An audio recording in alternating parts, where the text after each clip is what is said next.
ఆత్మతో శక్తితో కలిగిన పనులు దేవా నా ప్రభావం చూసిన జ్ఞానాన్ని వివేకాన్ని దోషంగా దేవుని బిడ్డగా మాన్యతగా బిడ్డగా మాట్లాడ నగరానికి చెప్పిన మూల స్థానం మాట ఇలా కుమార్తెలు ఆనందించాలి బిడ్డ ఎల్లప్పుడూ ఇలా ఆనందించబడాల తల్లిని ఆనందించడం తల్లిని ఆనందించడం వాళ్ళ అవతాతను ఆనందించడానికి తండ్రి వాళ్ళ ఆయనను ఆనందించడానికి మీకు దయచేయమని ఆనంద కుమార్తెగా సంతోష కుమార్తెగా నెమ్మదిగల కుమార్తెగా రోషకల దేవుని కుమార్తెగా నీ మెండైన దీవెనతో మెండుగా ఇవ్వడం ఆశ్రయించుకుంటూ దేవా మీకే మహిమ దగ్గర ప్రభావం చెల్లిస్తూ ఆరోగ్యంలో బలంలో శక్తిలో నానాటికి ఇలా బలాన్ని చెందడానికి దయచేసి వేస్తున్న ప్రార్థిస్తున్నాం ఆమె ఆమె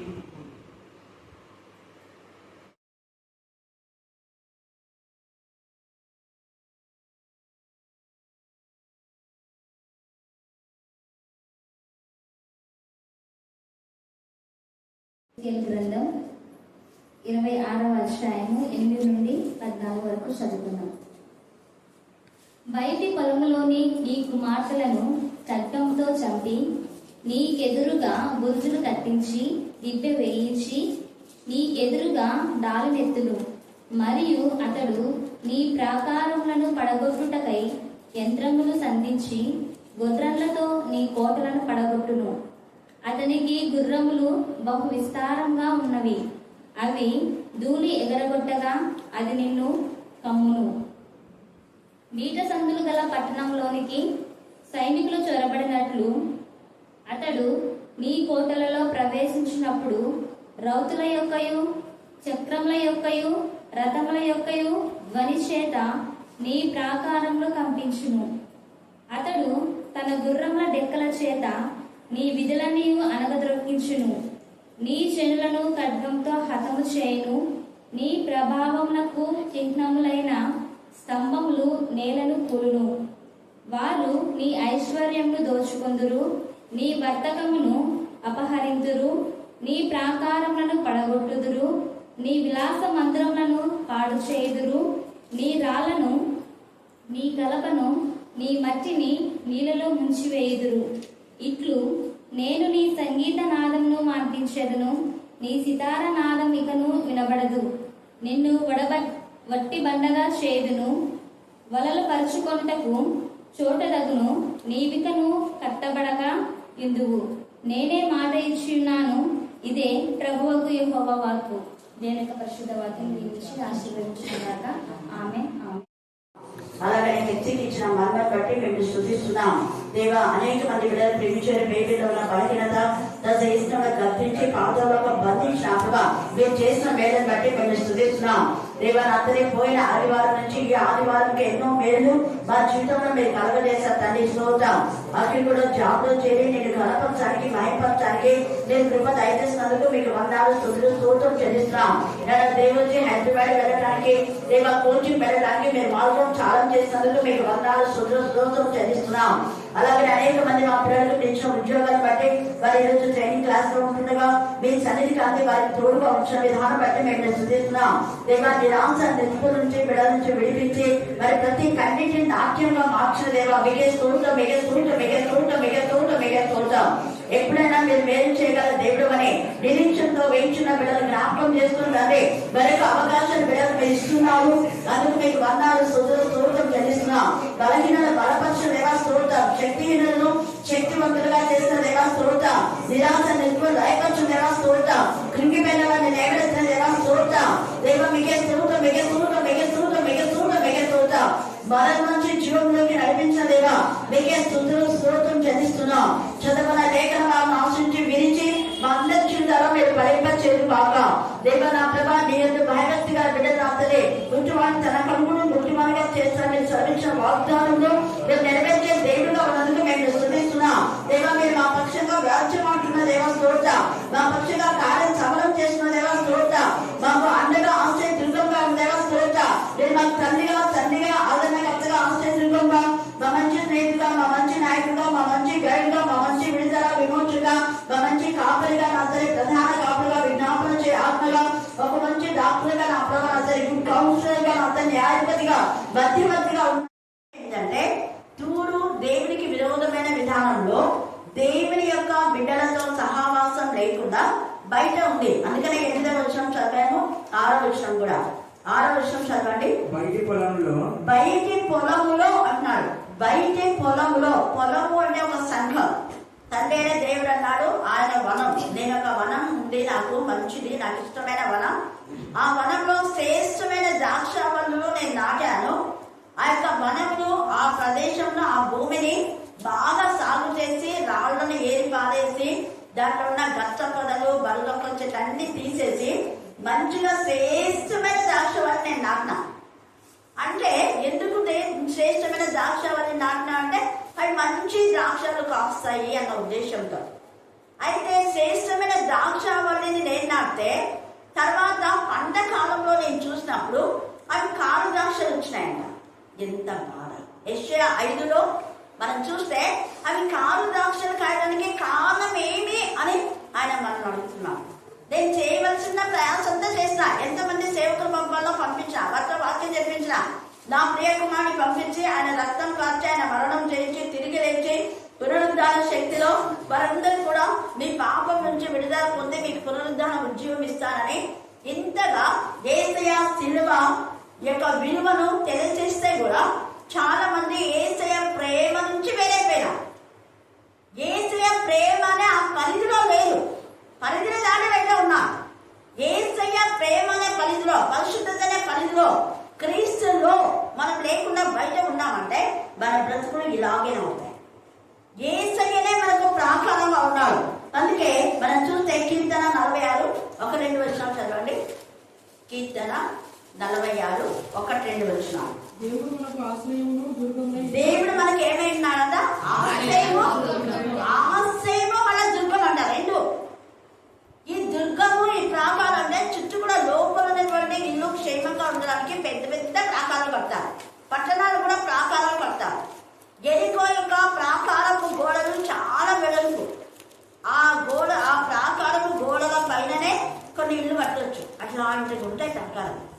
అలాంటి ప్రాకారాలను దేవుడు పడగొట్టాడు. ఎందుకంటే దేవుని పిల్లలకు స్వాస్థ్యంగా ఎరికోను అప్పగించడానికి. ఎరికో దాటి వాళ్ళు కనాను చేయగలిగినారు. హల్లెలూయా, హల్లెలూయా, హల్లెలూయా. ఈ యొక్క సమయంలో మనం జ్ఞాపకం చేసుకోవాలి. అప్పవాది యొక్క కోట గోడలను ఆయన పడగొట్టి దేవుని పిల్లలకు మంచి గట్టి ప్రాకారాలు ఆయన కడతారు. అప్పవాది యొక్క కోట గోడలు కూల్చడానికే దేవుని యొక్క ప్రభావం అంతా ఉంది. అందుకే యేసయ్య వచ్చాడు. అప్పవాది తన ఇష్టానుసారంగా తను కోట గోడలు కట్టుకొని దేవుని యొక్క పిల్లలను బంధించి చెరలో ఉంచినప్పుడు దేవుడు ఆ ప్రాకాలను పడగొట్టేస్తాడు. ఇక్కడ ఈ తూరు కూడా ఇలాగనే అక్రమమైన విధానంలో కట్టబడినటువంటి ఆ కట్లను దేవుడు తెంపేస్తున్నాడు. చూడండి 8వ వచనం చదవండి. బయటి పొలంలోని నీకు బయటి పొలంలో నీ కుమార్తె అంటే, పొలం అంటే మళ్ళీ దేవునికి సంబంధించింది ఒక సంఘం అని కూడా మనం చెప్పుకోవచ్చు. పొల సమాజం అని మన వాళ్ళందరూ అంటారు. పొల సమాజంలో చాలా సంఘాలు ఉన్నాయి అని. ఆ విధానంలో ఆ సంఘము ఏ సంఘం అయితే దేవునికి విరోధంగా ఉంటుందో ఆ సంఘాన్ని దేవుడు పాడు చేస్తున్నాడు. ఆ సంఘాన్ని పడగొడుతున్నాడు. ఆ మందిరాలను పడగొడుతున్నాడు. అందుకని ఇక్కడ అంటారు, యెరూషలేము కూడా దేవునికి విరోధంగా పాపం చేసినప్పుడు ఆ మందిరం అంతా కూలిపోయింది. ఇప్పుడు లేదు, యెరూషలేము మందిరం లేదు, గొట్టి గోడ మాత్రమే ఉంది. ప్రాకారము గోడలన్నీ తీసివేశాడు దేవుడు. కారణం ఏంటంటే అన్యులు దాన్ని ఆక్రమించుకొని అన్యులు ఇష్టానుసారంగా యెరూషలేము యొక్క మందిరమును అపవిత్రపరిచినందుకు దేవుడు సహించలేక ఆయననే మందిరం కట్టమన్నాడు. పరిశుద్ధ మందిరం అని, పవిత్ర మందిరం, ప్రత్యేకించబడిన మందిరం. మొదటి మహిమ కంటే తర్వాత కట్టినటువంటి మందిరం మీకు మహిమ మించింది. అంత శ్రేష్టమైన మందిరమైనా కూడా ఆ మందిరమును దొంగల గుహగా చేసి అక్రమకారులు దాన్ని మరి అస్వాధీనం చేసుకొని దేవునికి విరోధమైన ఆరాధన మనం చేస్తుంటే, క్రమం లేని ఆరాధన చేస్తుంటే దేవుడు సహించలేక దాన్ని పడగొట్టేశాడు. అంత మంచి గట్టి ప్రాకారంగా ఇప్పుడు మనం చూస్తే యెరూషలేము వాల్స్ మీరు చూస్తారు కదా, ఎంత ఎత్తుంటాయి. ఆ ఒక్క గోడ దగ్గరికి వచ్చి అందరు ప్రే చేస్తారు. కొన్ని సంవత్సరాలుగా 2000 సంవత్సరాలకు పైగా ఆ గోడ లాగనంది. 2000 సంవత్సరాలకు పైగా, 100 సంవత్సరాలకు ఇల్లు కూలిపోతుంటాయి. 2000 సంవత్సరాలకు పైగా అప్పుడు పడగొట్టబడినాయి, లేకపోతే పడిపోవాలి. అయితే ఆ ఒక్క గోడ దగ్గరనే ఆ కన్నాలు పడింటాయి. దాంట్లో ప్రేయర్ రిక్వెస్ట్ అన్ని పెట్టింటాయి. ప్రేయర్ రిక్వెస్ట్ తీసుకుపోయి యెరూషలేముకి పోయిన వాళ్ళంతా ఆ వీపింగ్ వాల్ అంటారు దాన్ని, ఏడుపు యొక్క గోడ. అక్కడంతా ఏడ్చి ప్రతి ఒక్కరు ప్రార్థన చేసి మళ్ళీ ఇది కట్టబడాలని ప్రేయర్ రిక్వెస్ట్ అని అక్కడ ఉంచుతారు. అంతగా ఆయన మందిరమేదే. కానీ మనం చూస్తే యెరూషలేము యొక్క ప్రాకారంలో నెమ్మది కలుగాక ఉంటుంది. కీర్తన 122, కీర్తన 122 5, 6, 7 వచనాలు చదవండి. అచ్చట న్యాయం తీర్చుటకై సింహాసనములు, దావీదు వంశీయుల సింహాసనములు స్థాపింపబడి ఉన్నాయి. చూడండి ఇక్కడ ఏమంటాడు, మనం ఏం చేయాలంటే ఇప్పటికి కూడా మనం ఇదే ప్రార్థన చేయాలి, మర్చిపోకూడదు. మన ప్రార్థనలో ఖచ్చితంగా యెరూషలేము యొక్క క్షేమం కొరకు ప్రార్థన చేయుడి అంటాం. ఎందుకు యెరూషలేము క్షేమం కోసం ప్రార్థన చేయమని కీర్తనకారులు 122 రాశారంటే, యేసు ప్రభువు వారు చనిపోయి తిరిగి లేచిన తర్వాత ఆ మందిరం పడగొట్టబడుతుంది. ముందే యేసే ప్రవచించారు. ఈ మందిరాన్ని చూసి మీరు విరవీస్తున్నారు, ఇంత శృంగారమైన మందిరము అని మీరు అనుకున్నారు. కానీ మందిరం ఇంత శృంగారంగా దేవుడు కట్టిస్తే, శృంగారమైన ఆ మందిరంలో, పరిశుద్ధమైన ఆ మందిరంలో పరిశుద్ధంగా మీరు దేవుని ఆరాధించాలి. కానీ మీరు పరిశుద్ధంగా దేవుని ఆరాధించడం లేదు, మందిరంలో దొంగల గుహగా చేశారు. కాబట్టి దేవుడు తనే కట్టించిన అదే ఆలయంలో ఆయననే రాయి మీద రాయి లేకుండా పడగొట్టానన్నాడు. పరుషులు నెరవేది పడగొట్టబడకుండా ఇక్కడ ప్రార్థన చేయమంటున్నాడు. యెరూషలేము ప్రాకారం కోసం చూడండి ఎంత చక్కగా అంటాడు కదా, ప్రార్థన చేయండి, యెరూషలేము క్షేమం కొరకు ప్రార్థన చేయండి. యెరూషలేము నిన్ను ప్రేమించేవారు భక్తులు, దేవుని ప్రేమించేవాడు, దేవుని సంఘములు ప్రేమించేవారు, అది పరిశుద్ధంగా ఉండేవాడు, దేవుని పిల్లలు ప్రేమించేవారు భక్తులు. దేవుని పిల్లలకు ఎవరైతే వ్యతిరేకంగా ఉంటారో వాళ్ళ భక్తులు. ఈ తూరు దేవుని పిల్లలకు వ్యతిరేకంగా ఉంది, లోతు దేవుని పిల్లలకు వ్యతిరేకంగా, ఫరో దేవుని పిల్లలకు వ్యతిరేకంగా, హేరోదు దేవుని పిల్లలకు వ్యతిరేకంగా ఉన్నాడు, భక్తుల లేదు. హామాను దేవుని పిల్లలకు వ్యతిరేకంగా ఉన్నాడు, భక్తుల లేదు. అలాగే అబ్షాలోము అభిషిక్తుడైనటువంటి దావీదుకు వ్యతిరేకంగా ఉన్నాడు, భక్తులు లేదు, నాశనం అయిపోయినాడు. ఎవరైనా చూసుకోండి మీరు. అలాగనే ఇస్కరియోతీయుడు దేవుని యొక్క కుమారుడైన యేసయ్యకు వ్యతిరేకమైన ఆలోచన చేశాడు. యేసయ్యను చంపాలనుకున్నాడు, అతనే చచ్చాడు. ఎందుకంటే సైతాను ప్రవేశిస్తే చంపడమే. ఇక తూరు కూడా వీళ్ళందరూ కూడా చంపబడాలని, వీళ్ళు పడిపోతున్నారు, వీళ్ళ ప్రాకారం అంతా పోతుంది అని అనుకున్నారు. కానీ ఇప్పుడు ఏమైపోయింది, వాళ్ళ ప్రాకారంలో దేవుడు పడగొట్టేస్తున్నాడు. అందుకే ఇక్కడ యెరూషలేము కోసం ప్రార్థన చేయండి, నీ ప్రాకారంలో నెమ్మది కలుగుగా. దేవుని పిల్లల జీవితంలో దేవుడు మనకు ప్రాకారంగా ఉండే, దేవుడు మనకు అండగా ఉండే, దేవుడు మనకు ఆస్తి దుర్గంగా ఉండే, ఆయనలో మనం ఉండే, ఆయన మనతో ఉండే, మనము ఆయన కలిసి ఉండే నెమ్మది ఎప్పుడు వస్తుందంటే దేవునితో పీస్ వచ్చినప్పుడే. మధ్యాహ్నం చూసుకున్నాం, యాకోబు దేవునితో సమాధానం కోల్పోయినాడు. అన్నతో సమాధానం లేదు, దేవునితో లేదు. దేవునితో ఎప్పుడైతే సమాధానం వచ్చిందో అప్పుడు అన్నతో సమాధానం అన్నాడు. యాకోబు ఎప్పుడైతే ఇల్లు ఉన్నంత వరకు దేవుని గురించి బాగా ధ్యానించాడు, ఆరాధించాడు. ఇల్లు వదిలిపోయిన తర్వాత ఎప్పుడైతే రాహేలు అనే హృదయంలోకి వచ్చిందో దేవుని మర్చిపోయినాడు. రాహేలే దేవతలా గుడి చేసుకున్నాడు హృదయంలో. రాహేలు చచ్చిపోయినాక కానీ యాకోబుకి బుద్ధి రాదు. చనిపోక ముందే వచ్చింది అనుకోండి. ఒక స్త్రీ గురించి. అందుకే ఇక్కడ ఆడపిల్లలు చాలా చాలా దేవునికి మహిమకరంగా ఉండాలి. స్త్రీ అంటే దేవునికి ఎంత ఇష్టమో, స్త్రీ అంటే సంఘమైన స్త్రీ పరిశుద్ధంగా ఉండాలని ఆయన పవిత్రంగా ఉండాలని కోరుకున్నాడు. 2 కొరింథీ 11:1-2 చదవండి. పవిత్రురాలైన కన్యకలుగా దేవుని సంఘాన్ని ఏర్పాటు చేసుకుంటున్నాడు. కొంచెం వివేకంగా నేను మాట్లాడినను మీరు సహింపవలనని కోరుచున్నాను. అంటే మంచిగా నేను మాట్లాడుతున్నా. కుమార్తె ద్వారా మీరు పరిశుద్ధంగా ఉన్నారా? చూడండి 11 ఇక్కడ ఎంత చక్కగా మనం చూస్తే 2 కొరింథీ 11 పరిశుద్ధమైన కన్యకగా నేను ప్రదానం చేసుకున్నా. కానీ సర్పం ఏం చేస్తున్నాడా? కుయుక్తితో అది నిర్ణయం చేసుకోండి. సర్పం యొక్క కుయుక్తి అంటే అది నీ ఫ్రెండ్ కావచ్చు, నీ తల్లి కావచ్చు, నీ తండ్రి కావచ్చు, కుయుక్తుల్లో పడడానికి ఎవరైనా కావచ్చు, వేరే వ్యక్తి కావచ్చు, గర్ల్ ఫ్రెండ్ కావచ్చు, బాయ్ ఫ్రెండ్ కావచ్చు, ఇంకెవరో కావచ్చు. కుయుక్తుల్లో పడిపోతున్నావా? దేవుని సన్నిధి నుంచి వేరే ఏమి చేయలేదు.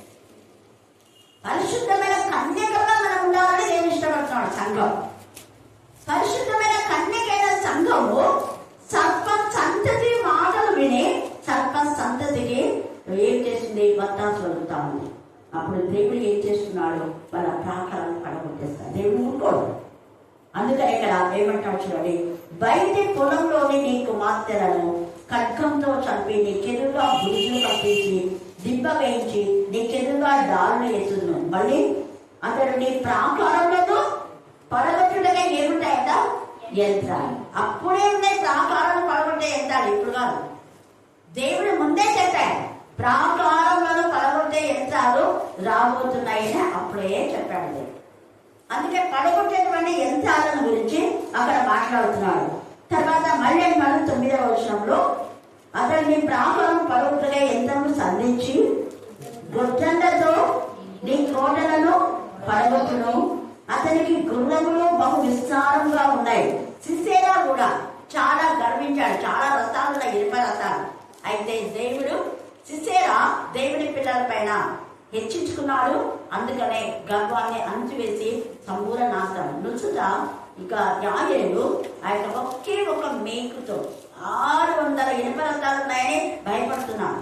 అతనితో యుద్ధం చేయలేక మౌనంగా ఉండే దెబోరా ధైర్యంగా బారాకు చెప్పింది. ఏంటి బారాకు ఏంటి అలా ఉండిపోయాడు? దేవుడి మాట నీకు గుర్తులేదా? నిద్రపోతున్నావా? మేల్కో. దెబోరా మేల్కొంటుంది, నువ్వు కూడా మేల్కో అన్నా. మన ఉత్సవ దెబోరా ఒక స్త్రీ చూడండి, ఆ కుమార్తె ఇశ్రాయేలు కుమార్తె, ఇశ్రాయేలు తల్లిగా ఉన్నాడు. ఆమె ధైర్యంగా ముందుకు అడుగు వేసింది. దేవుడు ఘనమైన విషయాన్ని వాకిచ్చాడు. సిసేరా గొప్ప ప్రాకారంలో ఇనుప రథాలతో ఉన్న అతను పడగొట్టుకున్నాడు. దేవుని పిల్లల పైన అతిశయించాడు. ఫరో ఇశ్రాయేలు పైన అతిశయించాడు. ఫరో రథ చక్రాలన్నీ కూడా ప్రాకారం మొత్తం కూలిపోయాడు. ఇక్కడ ప్రాకారం అంటే ఒక ప్రాకారం కావచ్చు, ఒక వ్యక్తి కూడా కావచ్చు. వ్యక్తిగత జీవితంలో మన దేవునికి విరోధం అంటే బ్రతుకులు అలాగనే కూలిపోతాయి అన్నది ఇక్కడ అర్థం. అందుకనే అన్నాడు కదా, మనం ఈ యొక్క ప్రకటన గ్రంథంలో కూడా, ప్రకటన గ్రంథం 3వ అధ్యాయం 14 నుంచి 20 దాకా చదవండి. ప్రకటన 3వ అధ్యాయం. అక్కడ సంఘాల గురించి లవోదికయ సంఘం ఎలా ఉందో మనం చూసాం. లవోదికయలో ఉన్న సంఘం దూతకు ఇలాగు రాయము. ఆమేన్ అనువాడను నమ్మకమైన సత్యసాక్షియు దేవుని దృష్టికి ఆదియునై ఉన్నవాడు చెప్పు సంగతులేవనగా క్రియలు దేవునికి తెలిసిపోయింది. తూరు క్రియలు దేవునికి తెలిసిపోయింది. అలాగనే మన క్రియలు కూడా దేవునికి తెలిసిపోయింది. నీ క్రియలు నేను ఎరుగుదును. నువ్వు ఎలా ఉన్నావు? చల్లగానైనా వెచ్చగానైనా లేవు. ఎలా ఉన్నావు? నువ్వు వెచ్చగా. అటు లోకంలో లేవు, ఇటు దేవుల్లో లేవు. చాలా సంఘాలు అలాగే ఉన్నాయి. అటు క్రీస్తులో లేవు, అటు హైందవులో లేవు. డబల్ గేమ్ అవుతు దొంగ దాసు ఎవరు హే. అందుకని ఇక్కడ నువ్వెచ్చగా ఉన్నావు. అటు లేవు, ఇటు లేవు. అలాంటి బ్రతుకులు, అలాంటి సంఘాలు ఎత్తబడవు. ఏదో ఒకటి ఎలాగ నువ్వు వెచ్చగానే ఉండు, చల్లగానే ఉండు. లవోదికయ సంఘంతో అంటాను. నీకు మేము అనుకున్నావు నేను బాగా ఉన్నాను, మంచిగా అని నువ్వు అనుకున్నావు. కానీ నువ్వు దిగంబరివే. ఎందుకు దిగంబరివి? రక్షణ వస్త్రాలు లేవు, పరిశుద్ధ వస్త్రాలు లేవు, స్తుతి వస్త్రాలు లేవు. స్తుతి చేస్తున్నావు కానీ నీ సంగీత నాదం దేవునికి ఇష్టంగా లేదు. అందుకే ఇక్కడ కూడా నీ సంగీత నాదం నేను తీసేస్తాను అంటున్నాడు. సితారాం నేను తీసేస్తాను, ఇక్కడ వినబడు. కామర్స్లో కూడా అదే, ప్రకటనలో కూడా రాయబడింది. నీ సంగీతము నీకు ఇష్టమేమో కానీ దేవుడికి అది ఇంపైన సంగీతం కాదు. ఎవరో పాడిన సినిమా పాటలకు మీరు కవితలు కట్టి పాడితే అది పాటనా అంటున్నాడు దేవుడు. సినిమా పాటలు ట్యూన్ అస్సలు చేయదు. అట్లాంటి పాటలు ఎవరైనా పాటలు కూడా అస్సలు నేను దేవుని యొక్క రాగంతోనే మనం పాడాలి. ఆ సినిమా నిజంతో మనం ఆ డ్రమ్స్ ప్లే చేయకూడదు. కొంతమంది డ్రమ్స్ నేర్చుకునేవాళ్ళు కానీ సితారా, గిటారా ఇవన్నీ నేర్చుకునేవాళ్ళు ఆ సినీ బాగా పాటలతో కూడా వాయించడం తప్పు. దేవుని పాటలు వాయించినటువంటి వాయిద్యాలతో సినిమా పాటలు ఎప్పుడు ఎన్నడూ వాయించడం దేవుడు. అందుకనే మీ పాటలు మీకు ఇష్టమైనమో కానీ నాకు ఇష్టం లేదు, అవన్నీ నేను తీసేస్తున్నాను అంట పరిశుద్ధ ఆత్మ లేదు.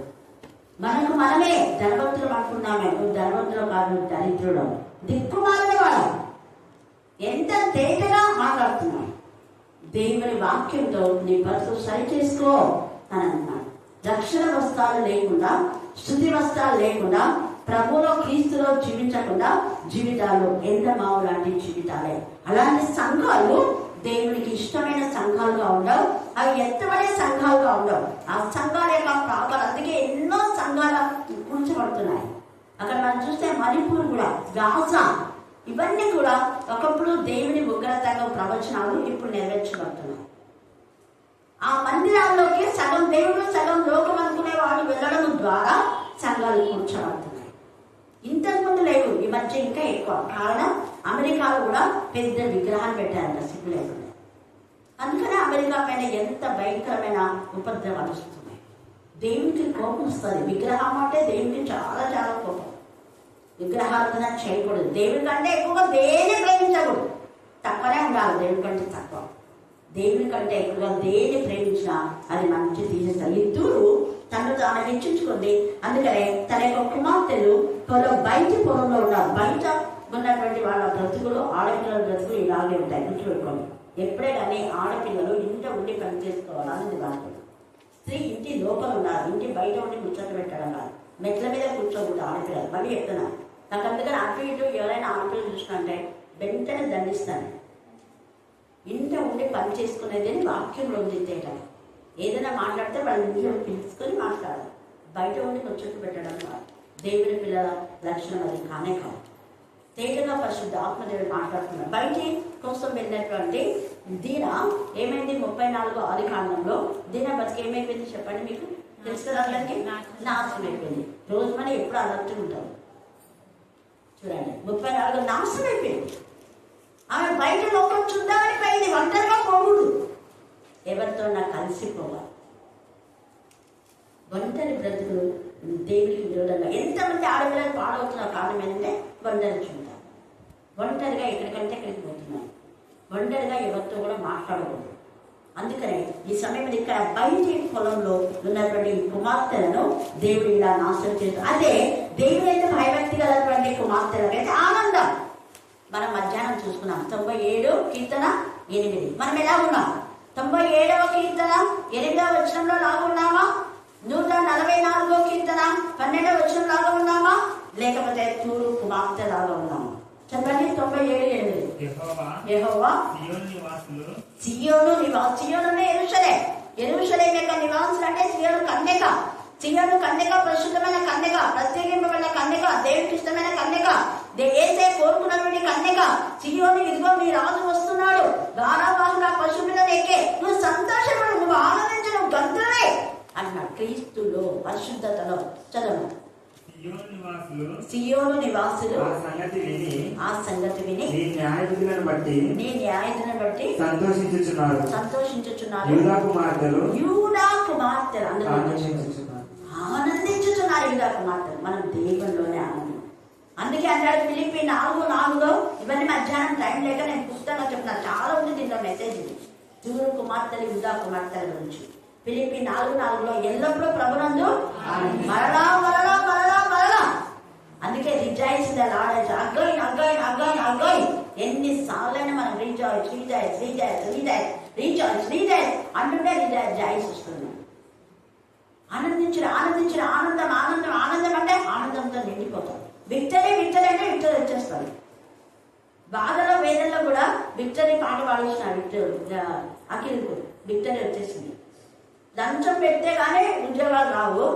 దేవుని పిలిచి రా అఖిలని 10,000కు పైగా చూడండి అడుక్కుంటే ఉద్యోగాలు లేవు. కొన్నిసార్లు కొంతమంది అక్క జాబ్ చేయాలనుకున్న అన్ని స్కూల్స్ వచ్చేసిన ఒక్క చోట కూడా లేదన్నారు కొంతమంది. కానీ దేవుడు తన పిల్లలు ఇస్తాడు.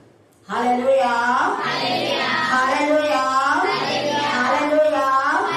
అలాగే 144:12 కూడా ఎప్పుడు మర్చిపోదాలి. అక్కడ నగరులకే చెక్కిన మూల స్తంభాల, ఇక్కడ స్తంభాలుగా ఉన్న కుమార్తెను తీసేస్తున్నాడు. ఇక్కడ అక్కడేమో స్తంభాలుగా నెడుతున్నాడు దేవుని పిల్లలు, ఇక్కడ స్తంభాలను తీసేస్తున్నాడు. చూడండి ఇక్కడ ఏదో చక్కగా 11వ వచనంలో అతడు తన గుర్రంలో డెక్కల చేత నీ వీధులన్నీ అనగదొక్కించు. నీ వీధులన్నీ, వీధులలో ఎవరున్నారు?